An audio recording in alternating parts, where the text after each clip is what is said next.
Hey y'all, Meow here. Card review, part 2. Whoa! Okay, so I was like, sorry, I won't do it again. But sorry for the delay in getting the second part of the card review out. Realized it's been a little bit busy, unfortunately. But there are tons and tons of cards to talk about, and I'm really, really excited. But first, before we get started, just a couple of reminders. If you like videos like this, make sure you guys drop a subscription here to the YouTube channel. It's free, supports me a lot, and lets you know when new videos go live. And of course, we're going to be talking about a lot of cards, and I'm going to be giving my quick opinions about them, and I may be missing some things, or you might think I'm wrong. So let me know in the comments below whether you agree or disagree, or maybe some sleeper OB cards that you're really looking forward to in the new expansion. And so just a reminder that I'll be reviewing these cards with Wild in mind, so they might be a little bit broken in Standard, but they might not see play in Wild, or vice versa. But yeah, let's go ahead and jump right on in. Alright, yo, so just kind of a heads up. For the sake of saving myself 3 or 4 hours of editing and getting this out as quickly as possible, we're actually just going to be reviewing the cards like this on the Play Hearthstone website, and I hope that's okay with y'all. And if you guys like this better, or you're okay with it, or if you like the other format better, just let me know in the comments below so that I know which way to take and edit the future card reviews of this set. So just, yeah, let me know in the comments below. But let's go ahead and get started. So we've got Soul Theologist Malicia. This is a 7-mana 5/5 battle cry. For each soul fragment in your deck, summon a 3/3 soul with Rush.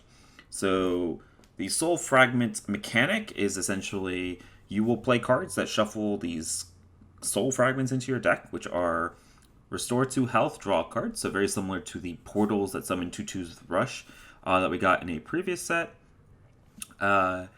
And then you have cards like Soul Theologist Malicia, or some other cards that we'll talk about that can actually destroy soul fragments in your deck for a big added bonus or effect.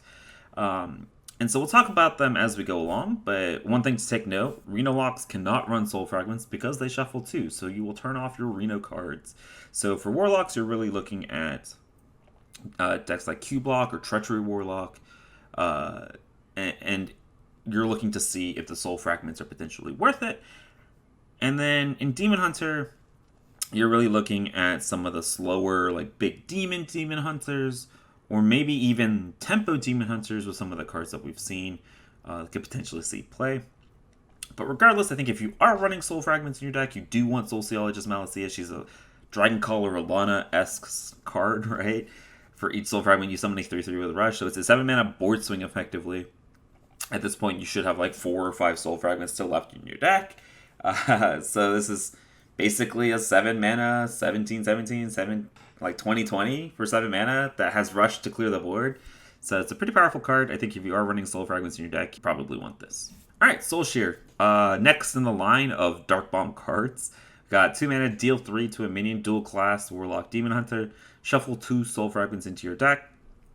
Again, this is probably a better Dark Bomb. It is a better Dark Bomb for classes that want to take, or decks rather. I guess there's only 2 classes. Decks that want to take advantage of the Soul Fragment effect. I mean, this is good. 2-mana deal 3s have proven to always be strong and will continue to be strong in Wild. School Spirits. So this is a Warlock Soul Fragment card. 3-mana deal 2 to all minions. So essentially it's a Demon Wrath. It's a little bit of a better Demon Wrath, honestly, because it hits all minions, so like it hits those Demon Hunter battle friends and Satyr Overseers and stuff, while shuffling soul fragments into your deck. Even in like a Q-Block deck or Treachery Warlock deck that wants to take advantage of soul fragments, I don't know if you want this card because Demon Wrath is barely seeing play, if at all. So unless you're like, you really need the extra soul fragment shuffles, I highly doubt this will see play. But something to consider if you are trying to take advantage of a soul fragment Warlock deck. Alright, moving on to Shard Shatter Mystic. 3-mana 3/2 battle cry. Destroy a soul fragment in your deck to deal 3 to all other minions. This is a Demon Hunter card. For those slower Demon Hunter decks, big Demon Hunter is like honestly what I'm looking at here. It's a good card. It's a very good card. It's a Hellfire for 3 mana on a 3/2 body. The question comes down to, do these slower Demon Hunter decks work in Wild? I don't know, we'll see. But Shard Shatter Mystic on its own is a very good card. Soul Shard Lapidary. These names are really hard to say, by the way. 5-mana 5/5, so pretty great stats, especially on a Demon Hunter body, and it's 5 mana. Odd Demon Hunter, huh? Battle Cry. Destroy a soul fragment in your deck to give your hero +5 attack. Okay, so Odd Demon Hunter. Now you want this in Odd Demon Hunter. Problem is, I'm not seeing very many shuffle effects that are odd for Demon Hunter. Maybe on purpose. I mean, this is a very, very powerful effect. Even if you are running a slower deck, I think you definitely want this card as a removal, right? 5 mana, 5/5, deal 5. And Demon Hunter has plenty of healing, so to make up for that, especially the Soul Fragments themselves, also help you heal. I think this card's good. I think it's strong. And I guess you're really sitting there wondering, do you run the couple shufflers that are odd that we'll talk about in a bit, just for potentially the payoff of this card, a 5 mana 5/5 deal 5. Pretty bonkers. We'll see. Shadowlight Scholar. This is a Warlock 3 mana 3/4 Battlecry. Destroy a Soul Fragment in your deck to deal 3 damage. I mean, it's a Spider Tank, which is not great stats, but it's a 3 mana 3/4 deal 3, which is pretty good. Very good, right? Deals with like Kirin Tours, deals with those pesky 4/2s, deals with Sources Apprentices. It's a decent card. Maybe we're running it in a Soul Fragment Warlock deck. 3-drop slot might get a little bit contested if you're running like Sense Demons, Dark Skies, the Demon Wrath card. We'll see. Like it's a strong card. I don't think it's like bonkers built around card, but I mean, if I'm running a Soul Fragment deck, am I too sad to see this? Because like especially it can go phase, so it's not useless in the late game. So decent card. Not super busted, so not super exciting, but probably we'll see play. Alright, so Marrow Slicer. This is a 4 mana Demon Hunter weapon, 4 mana 4/2, Battlecry, shuffle 2 Soul Fragments into your deck. It's essentially True Silver champion without the immediate healing, but you get the Soul Fragments energy in your deck. True Silver sees decent amounts of play, like occasional amounts of play in Wild, in certain Paladin decks. 4 mana 4/2. I'm looking at like what are the big breakpoints. It kills Luna, it kills Flamewaker, it kills Cannon, Henge Clan Thug. Okay, the 4 attack is good. It's just it's a 4 mana 4/2. I guess if you're running Soul Fragment Demon Hunter, you probably want this just because you want as many shufflers as you can. Because you want to make sure that 5/5 is active, right? One of your big payoff cards. So, I mean, I like the card. Again, very similar to the Warlock card we just talked about. It's not super flashy. It's not super powerful. It's not like immediate build-around card, but it is strong. And in a Soul Fragment Demon Hunter deck, I think it will see play. So I think what we're seeing here is we're seeing a bunch of cards they're all right. They're okay. And then hopefully together, the payoff is strong enough for it to create this archetype or this kind of group of cards that you can play in multiple archetypes. And this is one of the biggest enablers for the deck. 1 mana 1/3 Demon. This is one of the dual class cards. Spirit Jailer, Battlecry, shuffle 2 Soul Fragments into your deck. 1 mana 1/3 is busted. A 1 mana 1/3 that enables your whole strategy. Kind of busted. What we're looking at with this is, because this is a demon, it's kind of meh off of voidcaller, but it's maybe okay, like a Soul Fragment Zoolock for Warlock, potentially. Demon Hunter, like, you're okay with this, right? 1 mana 1/3s are good. So, like, this is like the odd cost card plus the 5 mana 5/5 if you just want to try to run it in odd Demon Hunter shell that we've seen so far, obviously. And I wonder if just 2 of these is worth running that 5 mana 5/5. It might be, honestly, it might be because that 5 mana 5/5 is so busted. So, we'll see.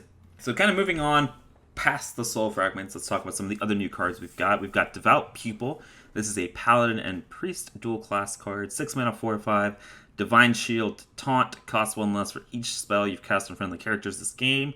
You can kind of ignore the Priest half of this card, I feel like. Because the only Priest deck so far that's all about casting spells on friendly characters is Inner Fire Priest, really? And it feels kind of expensive for an Inner Fire Priest deck. But I am all about this card in Libram Paladin. It should be so easy to activate in that deck. I wonder, side note, Pure Paladin, does this still work in, like, if you put this in a Pure Paladin deck, since it's technically also a Priest card, does it still enable your Lightford cards? I'm assuming so. Regardless, I think you're writing this in a Libram Paladin deck. I think this is just strong. I think one of the biggest issues I've had with Libram Paladin is, like, your turns 1 through 5 are pretty fine. And then, like, if you don't have something to Spike Red Steed on 6, like, your turn 6 and 7 can get kind of awkward, and this helps bridge that gap and, like, helps fill out your curve, and I am all about this card. I think it's really good. I think it's going to see play in Libram Paladin. And like we've learned our lessons with something like Thing from Below and cards like that in the past, cards that have the potential to cost 0 are pretty dumb. And I think this one is no different. I think this card's really strong and we'll see play. Dual class card, Druid Shaman, 6 mana Runic Carvings. Choose one, summon 4 2/2 Treant Totems, or overload 2 to summon them with Rush. So basically, this is a Shaman card. You can kind of ignore the Druid part of this, unless you're running Treant Druid, and then do you really need this as well? Maybe. But I'm looking at this in Even Shaman. This is a 6 mana Even Shaman card, summon 4 totems. I'm like Totem Shaman as well. We've kind of touched on that a little bit already. Like, I think this is just a fine card in Shaman, and it's an okay card in Druid. I think you are looking at Even Shaman. Like, you might want to run this as just like, you keep getting your board cleared by Warlock and Priest, and you just have this one card that develops a board for you, which I think is pretty damn strong. And we can't ignore how cute/ugly these things are. They can be both at the same time. Man, look at these things. I don't know how to react to them. Secret Passage. So this card's kind of been leaked before, but it's officially revealed now. Oh my god, this card is absolutely dumb. Let me go ahead and talk about what it is, what it says on the card. It's a 1 mana spell. Replace your hand with 5 cards from your deck, swap back next turn. So essentially what this means is if you're out of gas, this is like a mini Myra's. Okay, so decks like Odd Rogue and Kingsbane Rogue now can run 3 copies of Myra's if they so choose. That's kind of bonkers, dude. That's like actually insanely good. Don't know how they printed this card. I think this card may single-handedly bring back Kingsbane Rogue into the meta. Kingsbane Rogue already had like 1 or 2 flex spots, really. And this just fills those slots, and it's just a great card. You would pay 5 mana to fill your hand with Myra's, and now you get to do it 3 times. I don't really know how else to explain it. I hope you guys understand how broken this is, because I can't really put it into words. This card's strong. Very, very good. Another card that's got the potential to just be really dumb is Lab Partner. This is a 1 mana 1/3 mage card with 1 simple line of text. Spell damage +1. Yeah. That's spell damage mage. Looking pretty good with some of the 5 mana legendaries that we're going to talk about. That's a lot of 1 mana 1/3s that are being printed. Dire Moles are OP, especially when they have spell damage. And now let's talk about Adorable Infestation. This is a 1 mana spell. Give a minion +1/+1. Summon a 1/1 cub. Add a cub to your hand. Alright, so the first thing, let's talk about the most important aspect of this card. The token. Now, unlike that weird tree and totem thing, this thing is just straight up cute. Alright. I think this is up there in levels of cute as like Cute Cat and Snow Flipper Penguin and Tiny Fin. Like, look at this thing. It's just beautiful. But regardless, I actually think this card's low-key really good. I think you can equate this to something like Firefly, right? Where you had a 1/2 that added a 1/2 to your hand. This is a 1/1 that adds a 1/1 to your hand, but you also get the benefit of buffing a minion as well, right? To make an immediate trade. I think this is just fine. In Beast Hunter, I think it's an okay card. In Aggro Druid, I know Aggro Druid's got in Biggin now, and so you kind of want to run more minions. So maybe kind of stray away from that. I think Beast Hunter really does like this card, and I think you at least evaluate it and see if you do want it in Druid. Alright, another dual class Paladin Priest card is Gift of Luminance. It's a 3 mana spell. Give a minion Divine Shield, and then copy or summon a 1/1 copy. Again, this is another Libram Paladin card. Priest is all about the death rattles. They don't really care about the Divine Shield, but you can imagine this as just like a slightly better Vivid Nightmare for Priest. That's what I would equate this to in Priest. In Paladin, this is all about buffing your minions, buffing them with Librams, and then copying your Librams. Or potentially Reborn cards. Or mechs with death rattles. You got a couple of options in Paladins. I keep hopping towards the Librams because I'm really excited about Librams. But that's where this card fits in. I think it's strong. Now, you're really having to kind of cut down on some slots because you used to have a lot of flex spots. We're getting a lot of good cards though for Libram Paladin, and I'm pretty excited about it. And then we've got the Paladin Legendary Turleon the Tenure. I'm sure I butchered that name. This is an 8 mana 3/12 with Rush. Whenever this attacks a minion, set the defender's attack and health to 3. So this is essentially like a Natalie Celine, right? Except if it sticks, it's a little bit better.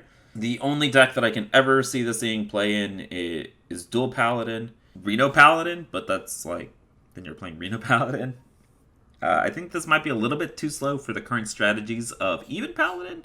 So I'm going to focus on Dual Paladin. I think it's a good card in Dual Paladin. It's better than Batterhead, which saw play for a little bit. So if you are a Dual Paladin aficionado, I think you're happy to see this card, and it'll definitely see play in those decks. Next up, we've got Groundskeeper. This is a 4 mana 4/5 Druid Shaman card. Taunt. Battlecry, if you're holding a spell that costs 5 or more, restore 5 health. So I don't think this will see play in Druid, because Oaken Summons is a card, so you're going to kind of nullify that Battlecry. And so I'm really looking at this from a Shaman point of view. So if I'm looking at Reno Shamans, or I'm looking at kind of Control Shaman builds, you've got 2 copies of Scheme, or 2 copies of Volcano. Or if you're Reno Shaman, you've got Scheme, Volcano, Earthquake. So what I really think Shaman wants here is like one more really good 5+ cost spell.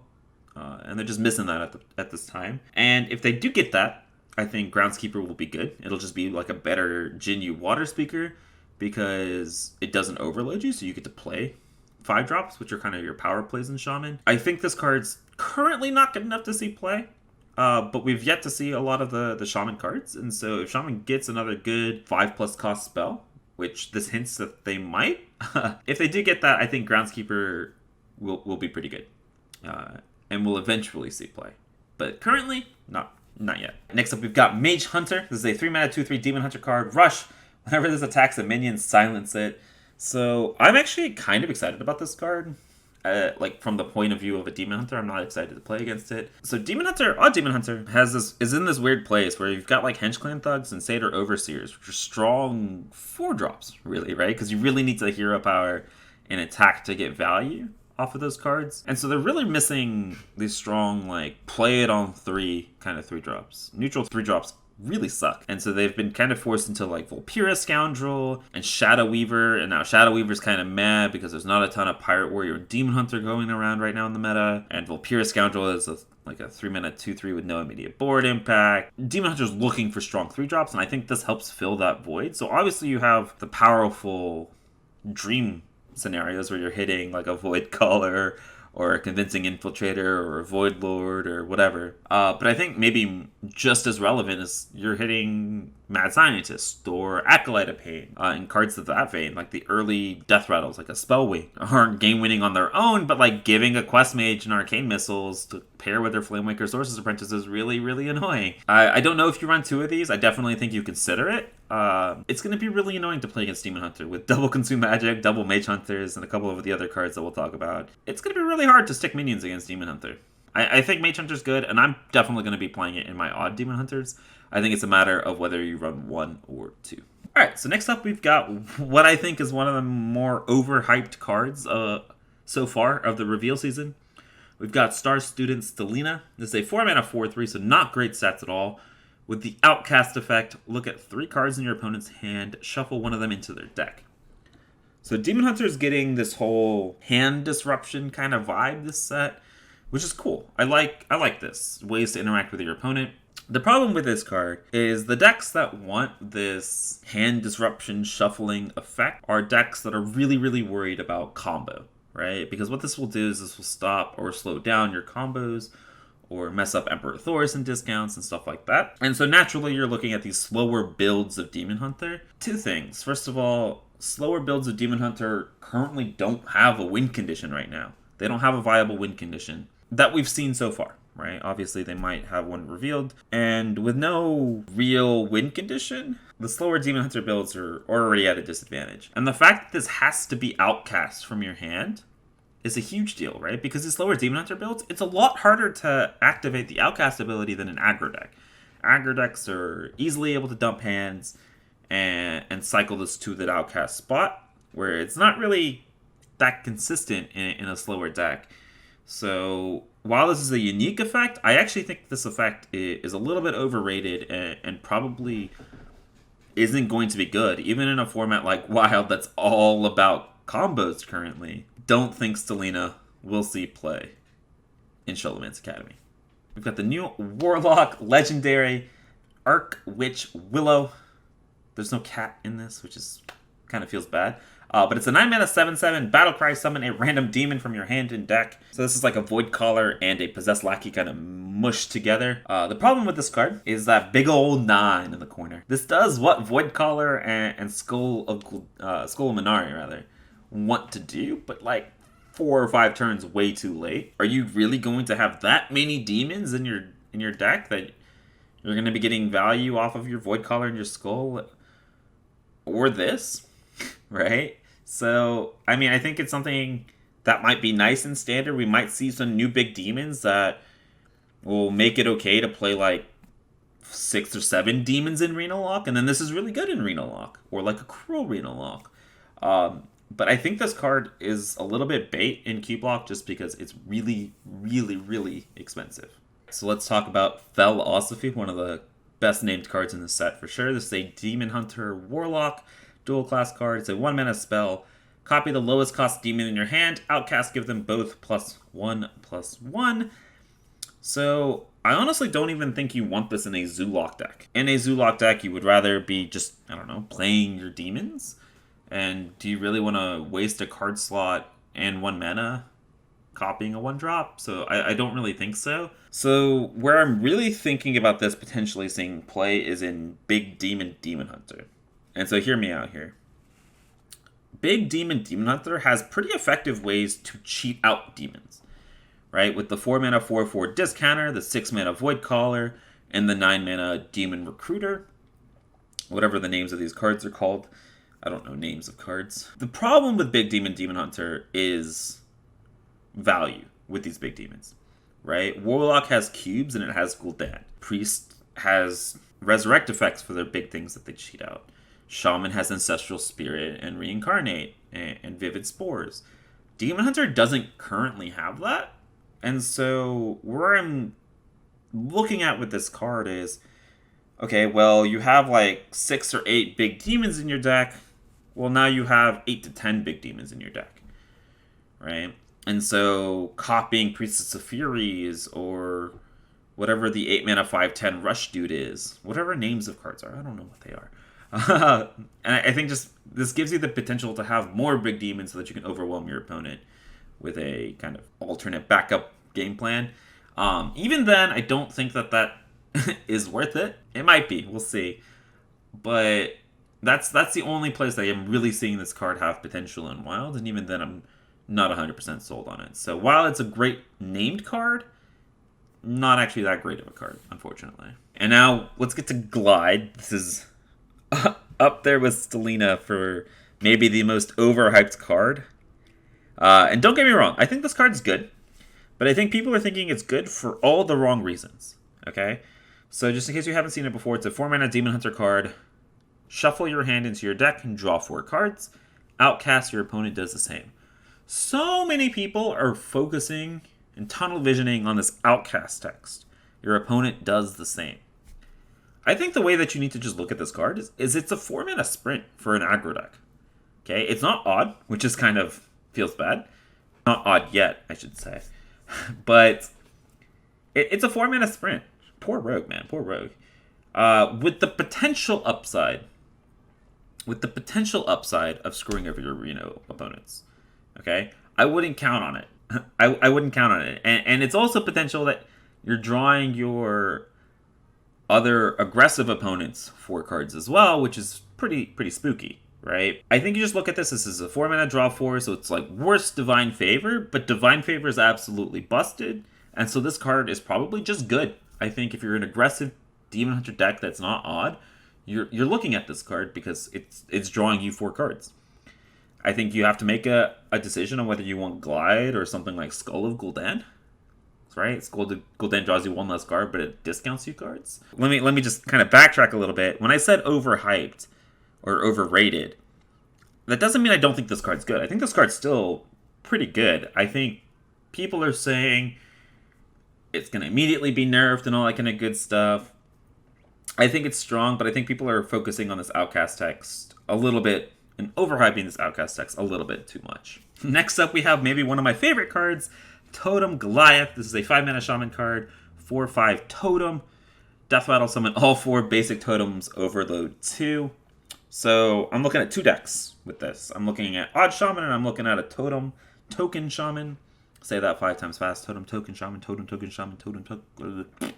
But I really like this in both those kind of decks because it's this really weird card where you probably want to remove it if you're the opponent, right? Because if you just let me stick this and then copy it with Splitting Axe and then or Totemic Reflection, then you're just like, well, crap. Now there's a 6/8 on the board that I can't deal with, and it's hitting me in the face. But then you don't really want to kill it because then it summons totems, and then I can buff those totems with my Totemic Surge, Splitting Axe, and then I can kill you with a Bloodlust style thing. So I think Odd Shaman, unironically a fringe playable archetype already, and then potentially just like it's going to feel weird, but like a token shaman that's not even potentially running this card to take advantage of something like Bloodlust.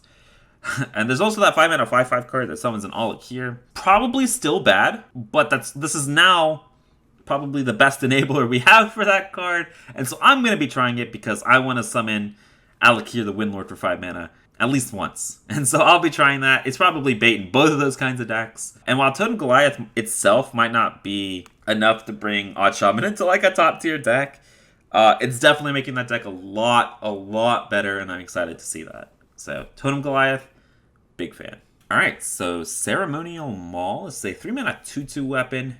Ugh.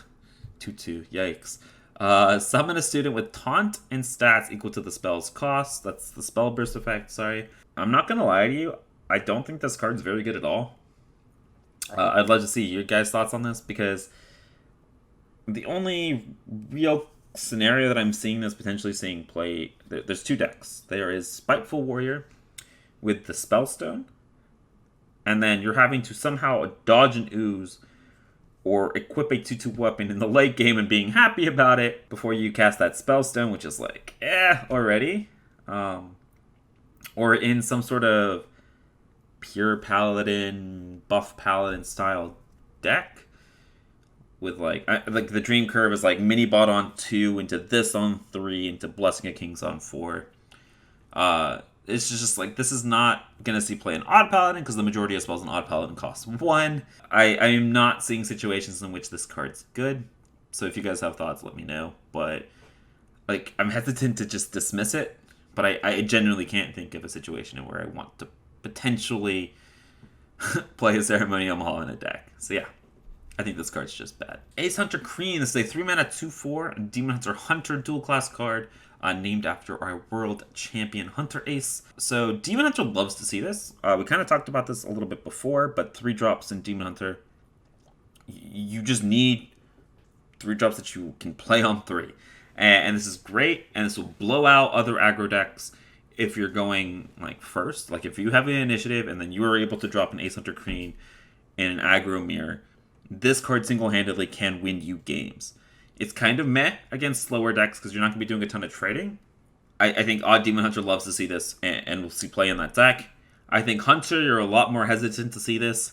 So Reno Hunter doesn't really fight for boards in the early game as far as like my experience has gone with that deck. And so you're not going to be getting a ton of value in Reno Hunter. Beast Hunter, this isn't a beast. So Master's Call is not very good with this card. Maybe Secret Hunter. This is a question for Duin. So Duin, if you're listening to this, shout me out with some of your ideas for Ace Hunter Kreen. So when I'm looking at this, I think you can just kind of ignore the Hunter aspect of this card and focus on the Demon Hunter aspect. And I think it'll be very good in Demon Hunter. All right, Mazaki Master Duelist is a 5-mana 3/8 Mage Legendary. After you cast a spell, gain +1 spell damage.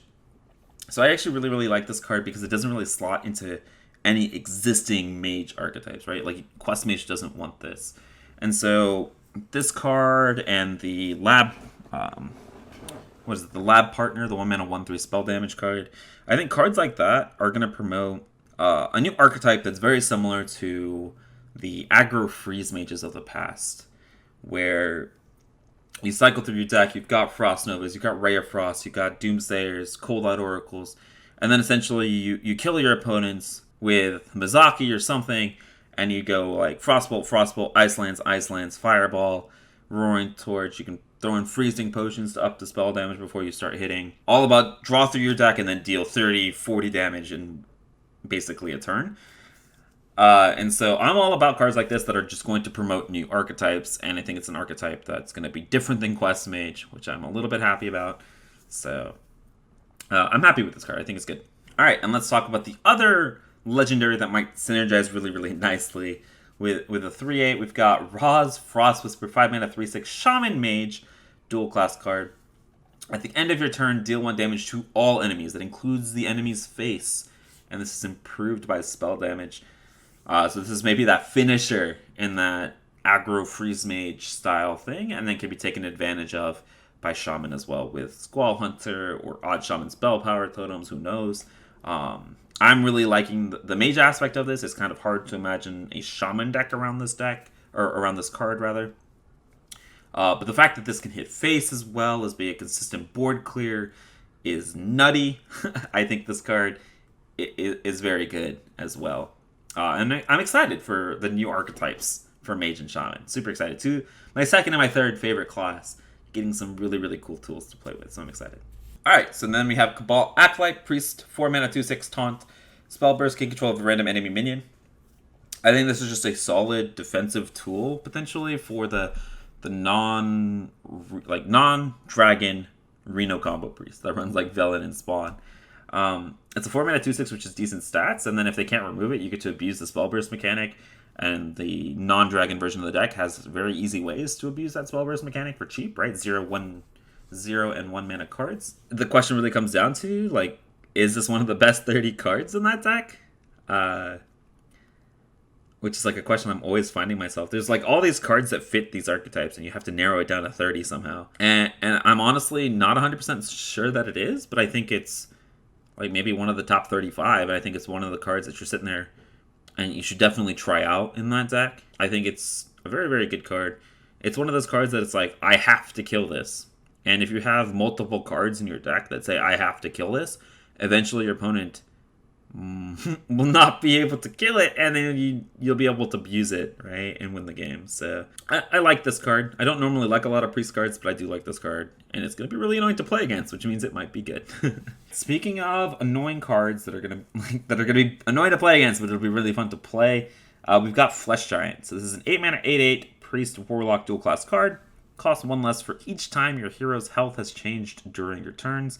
So this is one of those cards you can just ignore the Priest side of it and focus on the Warlock because of how easy it is for Warlock to manipulate its life total with life tap. And I think the obvious look at for this deck are two, Self-Damage Warlock and Even Lock. So Even Lock is a big fan of this card. You've got 1 mana life tap to activate this. You've got Wrath Guards to activate this. You've got the Vulgar Homunculus to activate this. You've got Nether Breath to activate it. You've got Spellstone to activate it. A lot of easy ways. And so now you get to run 6 Giants in Even Lock. Even more threats, plus you got Hooked Reaver, plus you got Face of Shambler, you got Twilight Drake. Even Lock getting a nice tool. Don't look at the art too much, because the more I look at this art, the more it freaks me out. I think this card is pretty damn good. Should definitely see play in Even Lock. And I'm going to be excited to mess with some Even Lock in the new expansion. Disciplinarian Gambling. This is a 4-mana 3/6 Priest Warlock dual class card. After you play a minion, destroy it and summon a 4/4 Failed Student. I think it's absolute bait in Keyblock. You have Umbra, which does what you want to do in Keyblock better. Where you want to run this card is an aggressive Death Rattle decks like Egg Zoo or Egg Priest, where you are running a bunch of cheap stuff, a bunch of cheap Death Rattles. You're running a 2/1s and 1/1s in Warlock. You not only do you get the effect, and then you get a 4/4 out of it. And in the case of Eggs, you get a 4/4 and a 3/4 out of it. So that's where this card slots in, and it slots in very nicely. The thing is, like, those Egg Priest and Egg Warlock decks are so far from being top tier that I don't think this card, while good in those decks, and while it does make those decks better, I don't think it's enough to bring them into the top couple of tiers currently by itself. But I think the card itself is very, very good. Just don't run it in Keyblock. It's bait in Keyblock. Then we've got Bone Web Egg. So I know a lot of people have been picking up Discard Warlock, and a lot of people that play Discard Warlock are kind of excited about this card. I don't actually think that card's this good, or this card's that good. English is hard. If you discard this, it's a 4/2, right, compared to the 3/3 of the Silverware Golems. The big thing is you can play Silverware Golems from hand if you absolutely have to. You can't really play this from hand because the current iterations of Discard Warlock have absolutely zero way to activate this egg.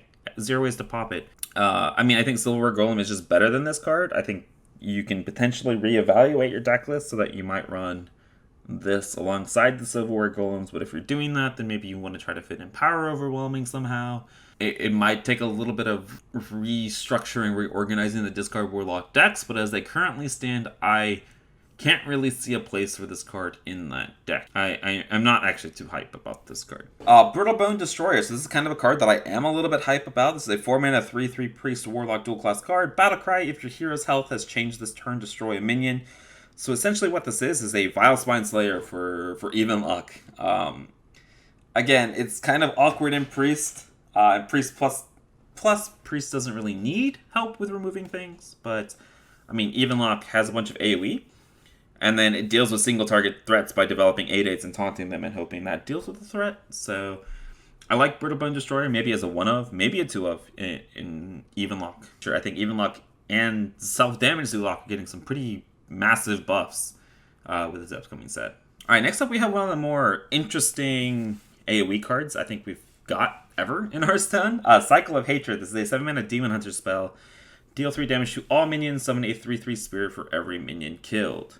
So this is a really interesting control tool for Demon Hunter, and not one that we've seen before, right? It reminds me a lot of a Magic card, Azuri's Predation, for those of you guys that play Magic. It's not the same, but kind of the same. And the reason that I think it's so interesting is that it feels super meta-dependent. So if it's meta, the meta is probably going to shift so that it's not good, if that makes sense, right? By focusing less on a token strategy. And again, like we talked about a little bit earlier, we haven't really seen any control or slow Demon Hunter win conditions.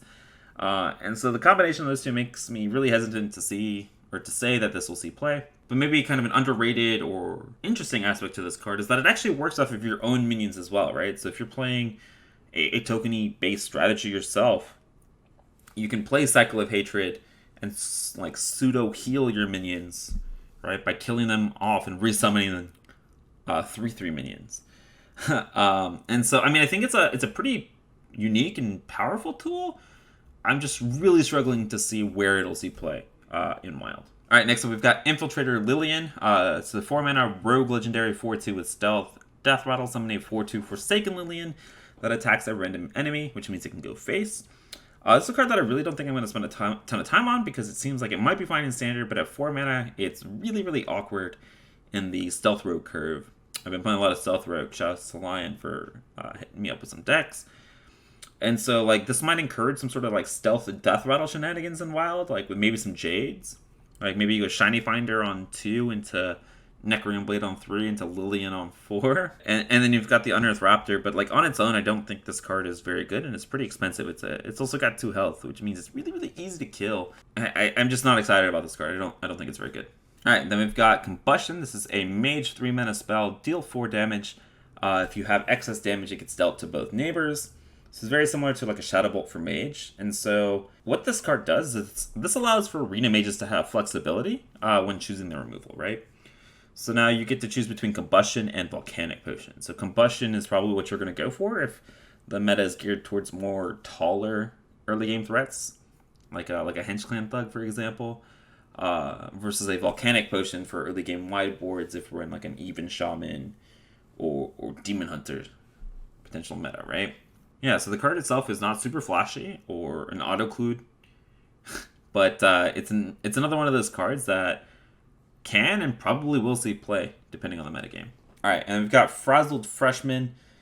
I think this came out literally like the afternoon after my first card review, so I feel kind of bad that I'm finally getting around to reviewing it, but it's just a plain old vanilla 1-mana 1/4 for Priest. And so while the no text on the card might seem a little bit boring, it's actually a pretty exciting card for like the aggressive or the inner fire Priest archetypes. This is probably the reason we actually didn't see extra arms get unnerfed when it rotated. And I'm honestly kind of glad we didn't now. It's a 1/4 body on 1's already pretty hard to remove for most classes, except for maybe a Demon Hunter. And so like it's a really good card for like the Curator Chaplain or whatever the 2/3 that gives a minion +2 health. We've got Cabal Priest, we've got Divine Spirit, Felon's Chosen, you name it, right? So while not flashy, I think this card has potential to be a major player in the future of Priest archetypes. Alright, so next up we get Void Drinker. I kind of missed this one, sorry, when we were talking about the earlier Soul Fragment cards. This is a 5-mana 4/5 demon with Taunt, Battlecry, destroy a Soul Fragment in your deck, 2 gain +3/+3. So it's a 5-mana 7/8. That's pretty damn good. However, this and that 1-mana 1/3 are both demons, right? So it makes running voidcaller kind of meh. And so you have to remember that voidcaller is one of, if not like top 5 of the most broken cards ever in Wild Hearthstone. So you have to have a really damn good reason to not run voidcaller in your deck. And so I think one of the big kind of indirect winners of this Soul Fragment archetype in Wild is actually Treachery Warlock. I think Treachery Warlock was already cutting voidcaller so that they could run Hellfiends as their win condition. And that means you're kind of free to play the 1/3 demon that shuffles Soul Fragments into your deck. And you get this 5-mana 7/8 taunt now as a way to fight aggro, kind of what the role of voidcaller was in the first place. And so low-key think Treachery Warlock getting a lot better with this Soul Fragment kind of sub-theme going on in this expansion. I don't know if that's good or not, but if you're a fan of Treachery Warlock, you should be pretty happy to see these. Alright, next up we've got Playmaker. This is a 3-mana 4/3 warrior card. After you play a rush minion, summon a copy with 1 health remaining. So I actually took a little bit of time to go looking through the warrior cards that you're kind of happy to copy here. And so mainly you're looking at Restless Mummy. That's like the big one. You've got Bloodboil Brute. So summoning a 5-attack minion with 1 health is still pretty good. Ziliax is kind of the big one as well. And then you've got Scion, which is not great with Playmaker. And so I think if you're running Playmaker, I think the one area, maybe 2, you can try it in a Rage Warrior archetype. I'll defer you guys to Corbett because he's the guy that builds a lot of the Enrage Warrior archetypes in Wild. And I'm not too well versed in it to see whether you can afford to fit this in that deck. But I'm actually looking at Galakron Warrior, because in Galakron Warrior, you've got both the Brutes, the Ziliacs, the Scions, and the Devoted Maniacs. You kind of whiff on the Restless Mummy high roll, but maybe you get away with running a Restless Mummy in that deck just because this card's so strong. And so what that means to me though is in Galakron Warrior, kind of the archetype this seems like it fits in. You're not getting a ton of high value, and so like makes me wonder if you really want this card in that deck. And the more I think about it, like the less that I really do. All this was a very long-winded way of saying this card seems pretty powerful, but I don't think it really has a home. Alright, next up we've got Dr. Krastinov. This is a 5-mana 4/4 rogue pirate or rogue warrior. And the reason I said pirate is because it reminds me of Captain Greenskin the Pirate, because it gives your weapon +1/+1. Greenskin was kind of immediate. This is it's got rush. And so the 2 decks that you want this in, right? I guess there's 3 decks. Sorry, let me correct that. 3 decks that you potentially want this in. First off, let's talk about the obvious Pirate Warrior. My argument for that is literally in the name of the deck, Pirate Warrior. So yes, while this has the potential to go off multiple times, it also has the potential to go off 0 times. And you can't tutor it like you can Captain Greenskin. And so therefore, I think if you do want this effect in Pirate Warrior, you want Greenskin. And you're not running Greenskin, so like, don't really know where this fits in. You know what I'm saying? But then the 2 rogue decks that I want to talk about, you've got Kingsbane Rogue, and I don't know if Kingsbane Rogue will have a slot, given how that they now have the 2 1-mana Myras that they're going to slot into their deck. But this could potentially fit into Kingsbane. But I also think that this is just a solid, nice card in Odd Rogue. It's a 5-mana 4/4 with Rush that makes your weapon a 3/3. So, like, Odd Rogue is up there with Even Shaman for some of the best aggressive decks. And so this kind of pushes that strategy. Odd Rogue is already pretty saturated on 5-drop, so I don't know if you want this card in that deck, but it might be worth testing. I think Odd Rogue and Kingsbane Rogue have the more potential, have more potential than potentially Pirate Warrior. Alright, so let's talk about Headmaster Kel'Thuzad. 5 mana, 4/6 neutral legendary spell burst. If the spell destroys any minions, summon them. So I think this card was, or maybe still is, being a little bit like overhyped, super hyped. I think this card's going to be really hard to get value off of. So essentially, the spell has to resolve, and Kel'Thuzad has to survive to take advantage of the spell burst effect. And so therefore, you can't really Plague of Flames or cast Reincarnate on this. The two cards that immediately come to mind. And so I think the main decks that we're looking at that want to run this are Warlock and Odd Warrior. So Warlock has double-sided AoE. And so while you could potentially get the effect off of your opponent's minions, you also get the effect off of your minions, right? When you're defiling a board or hellfiring a board. So very similar in like pseudo-healing your minions. Kind of the same logic in Odd Warrior, but you also get this with something like Blade Storm or Shield Slam or Plague of Wrath. And so, like, the place that I think this might fit best, as strangely as that is like, this is your value win condition potentially in Odd Warrior, rather than something greedy like Elysiana, and potentially giving you some sort of way to win against other slow decks. Okay, so next up we've got Jandis Barov. This is a 5 mana Mage and Rogue Legendary, 5 mana 2/1. Whoa, it sucks already. No, I'm just kidding. Battlecry, summon 2 random 5-cost minions. Okay, this is not getting much better. Secretly pick which one that dies when it takes damage. So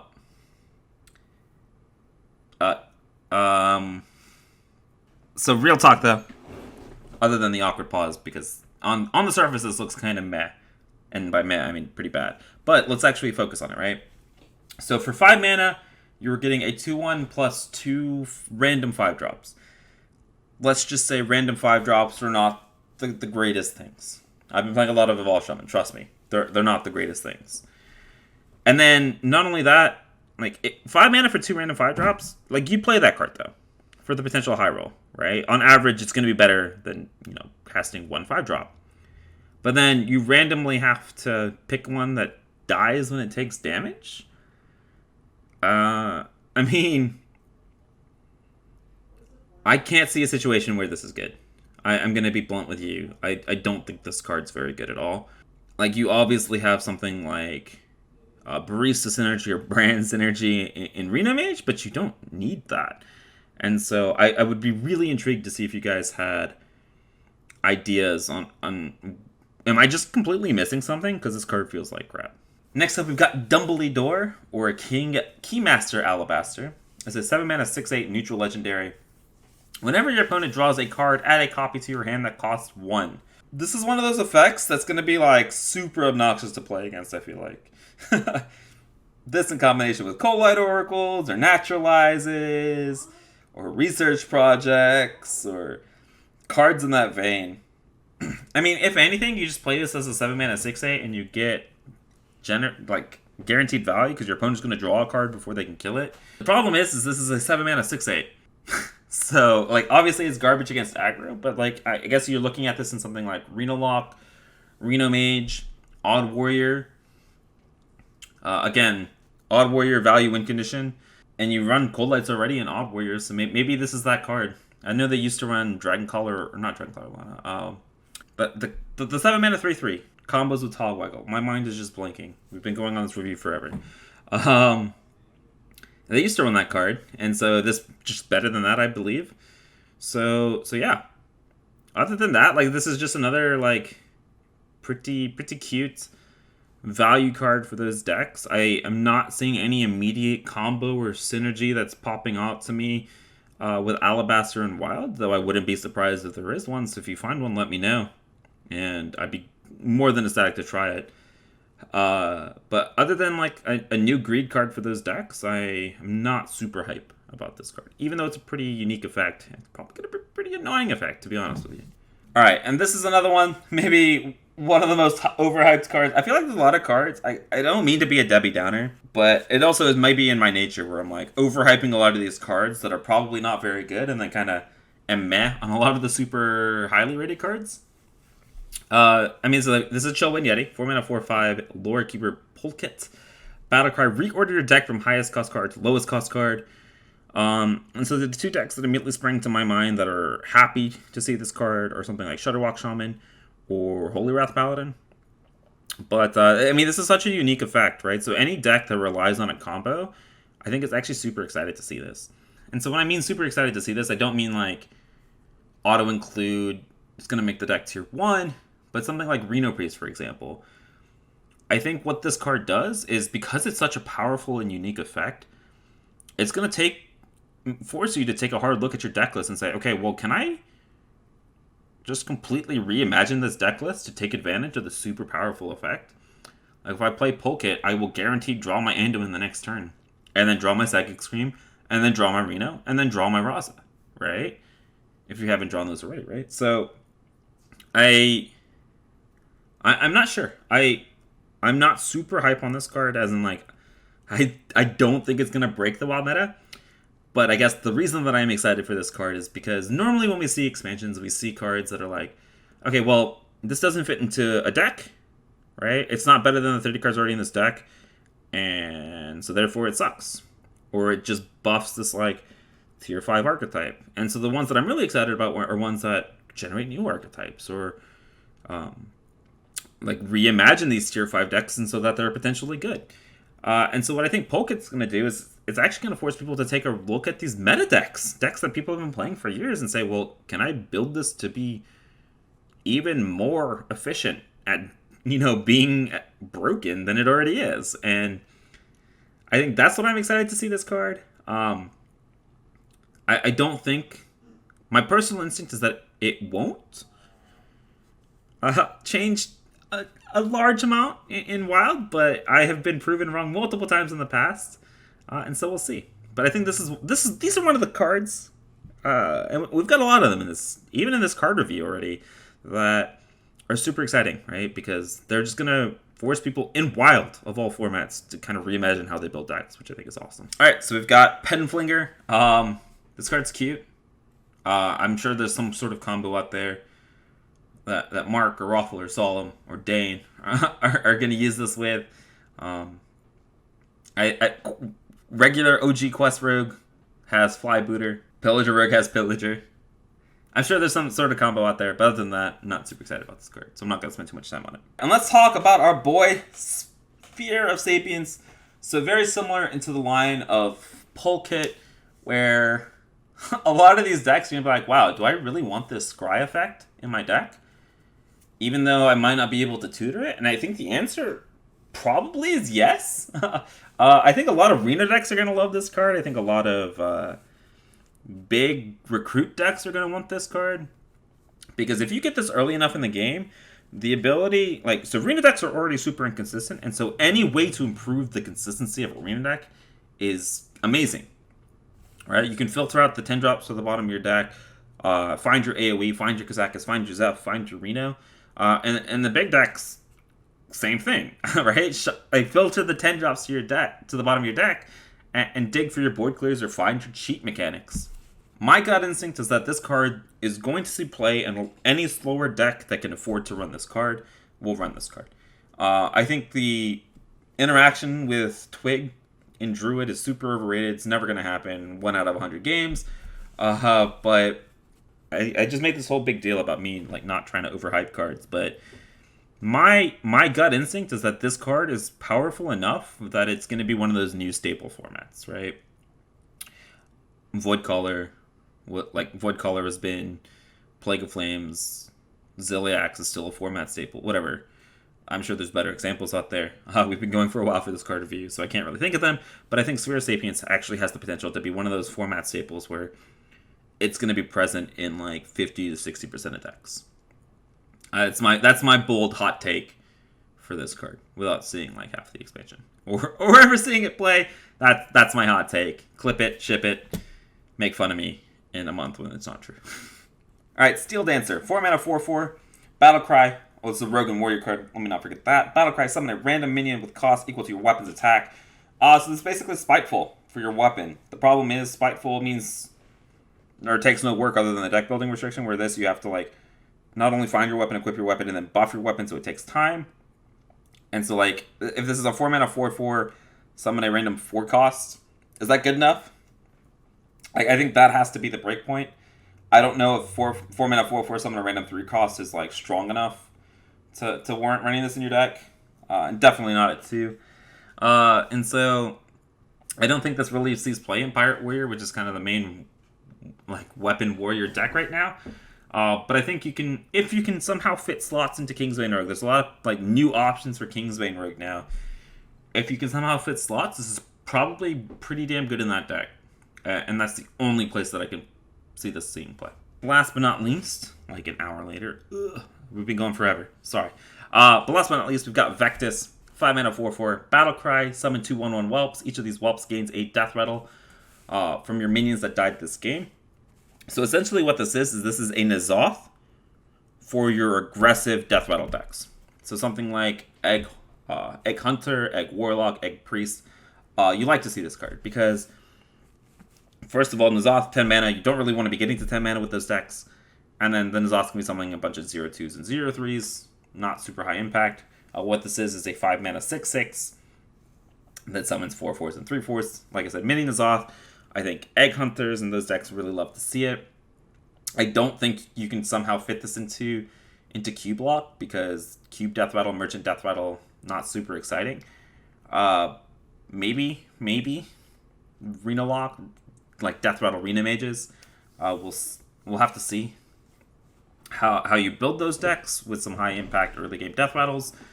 But my immediate impact is like this card art kind of is indicating. Those early game egg decks are the big beneficiaries of this card. And so like Egg Warlock and Egg Priest specifically with a couple of these new legendaries are looking to get a huge boost. Wow. Okay guys, that was a really long card review, and so I appreciate you guys sticking with me, and I hope you guys enjoyed. And so make sure you guys let me know whether you agree with a lot of the decisions that I made. I know I had some pretty hot takes. And I was super down on a lot of the cards, which some of y'all might think are pretty strong. So let me know in the comments below. And let me know what you guys thought about the format of this card review, if you guys are okay with me saving like a day of editing with this kind of card review format. But yeah, I'm really excited to play with these cards. Like I am super excited. Even if they aren't the most high power level cards, they are cards that are all about what I like to do in Hearthstone. It's deck building, right? There's a lot of new cards, new potential archetypes, reimagining of current archetypes. Like, I'm super hyped for this video. It's looking really cool. And so as we wrap up this video, just a reminder to hit that subscribe button and hit that little notification bell if you guys enjoy videos like this, so that you get notifications when future card reviews go live, and eventually Theorycraft videos. And we've got a bunch of other content before the expansion goes live on August 6th. I appreciate you guys watching, and I will see you guys next time. Later.